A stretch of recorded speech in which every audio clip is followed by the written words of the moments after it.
Greetings, shepherds, from my not so sunny sunroom here in my home today. I, like many of you, have started doing a lot of my work from home, and from here on out, I won't be at the church building very often. So please, if you need to get in touch with me, please contact me on my cell phone or via email. I want to make sure to be in touch with you guys as we're going through these next couple of weeks and to make sure that we're here in community together. Well, today is our first installment of our Faith on the Go devotional, which will hit online on Facebook and on our website around noon each day. But before we get started today, I have a few just quick announcements to make sure we're all on the same page, quite literally, as we venture into what the next couple days and weeks are going to bring us. First of all, we have been working tirelessly to get our website up and ready to go so that way you all can find what you need during this time. If you go to our homepage, shepherdofthecross.org, bookmark it, go back there on a daily basis. There will be updates, I promise you. If you go to our homepage, over on the side, you'll notice a big red button that says, Stay Involved with Your SOTC Family. If you click on that, it's going to take you to our generalized announcement that we sent out to alert the congregation and community that we're suspending in-person gatherings, what our plan is, all that good jazz. What you really need to find is down at the bottom of our homepage, and there is a new post called Our Virtual Life Together. If you click on that post, you'll see our schedule of what our life together is going to look like in these next couple weeks. Just as much as you schedule out coming to worship or schedule out coming to Sunday school or youth group, we're encouraging you to actually put some of these things on your calendar as we go into these couple days and weeks. If you're not able to make worship always on Sundays at 9 o'clock or can't tune in at noon on a certain day to our Faith on the Go devotional, please access it when you can. There's also something to be said about being able to do things together as much as we can and knowing that even though you might be alone in your own home right now, there's somebody over on the other side of Muscatine who's actually watching the same video and engaging in the same kind of things that we might be doing together. So look on our homepage, and from that post of Our Virtual Life Together, you'll see links to various different things like children's chat, like worship, like Faith on the Go, like youth group. For all of these different things, you'll find links to be able to find the videos and the PDF resources that we're going to be shooting out your way to hopefully keep you guys connected to each other and also connected to Christ during this time. So that's announcement number one.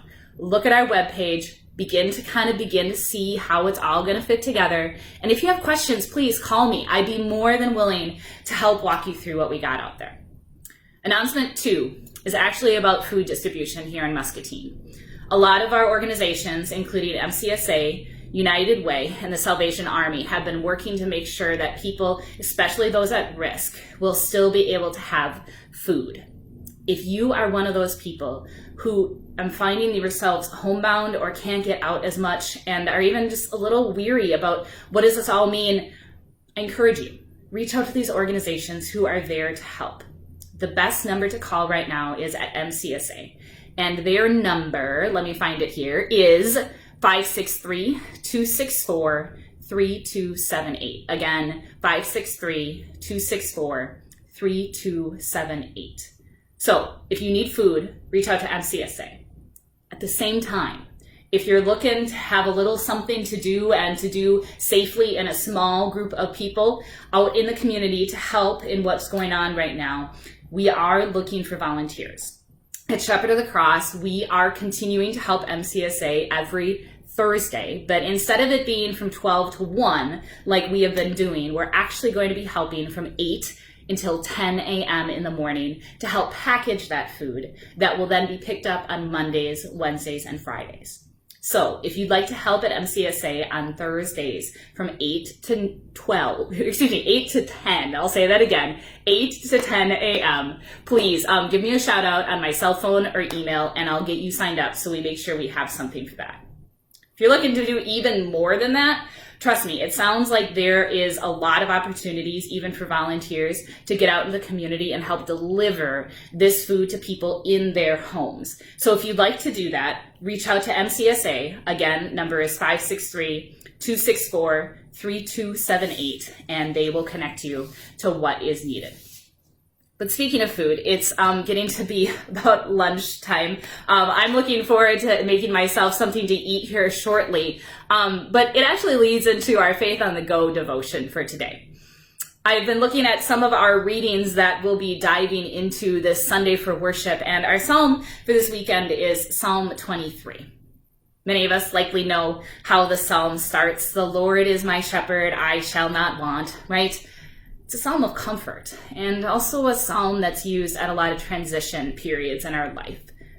But buried at the end of the psalm, about verse 5, it says, "You prepare a table before me." It might be strange to think about tables at a time like this. There are a lot of tables that just aren't being occupied in our community, whether that be at restaurants, at bars, in our schools, at the library. There are so many tables that just aren't being occupied. But even as we think about those tables that aren't occupied, we all have some tables within our homes. As I'm making this video for you today, I'm actually standing in front of my grandmother's old dining room table. It was gifted to me about a year ago, maybe even a little bit more than that, while she was still alive, and she desperately wanted to make sure that I would have a good, solid dining room table that I could not only eat at, but to make memories around. And trust me, this dining room table has seen a lot of memories, even over the past years. So just for a moment, I want you to think about tables. Maybe some tables that you have in your house, or if you're still at work, still some of the tables that you find in your workplace. Kitchen table, an end table, a desk, a bedside table, a table that's buried beneath a whole pile of papers, whatever it is. Think of a table. And as you think of that, I want to share with you a brief reflection from Pastor Emily Shipman, who is a pastor out in rural North Dakota.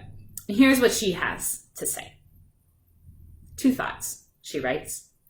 Death together and life together. Psalm 23. Familiar words, recalling tender goodbyes and bold choruses of grieving ones. Funerals where all are joined together as shared humanity. Bedsides, where the dying one struggles to speak but joins in Psalm 23. Joins in the Lord's Prayer, affected by these familiar words.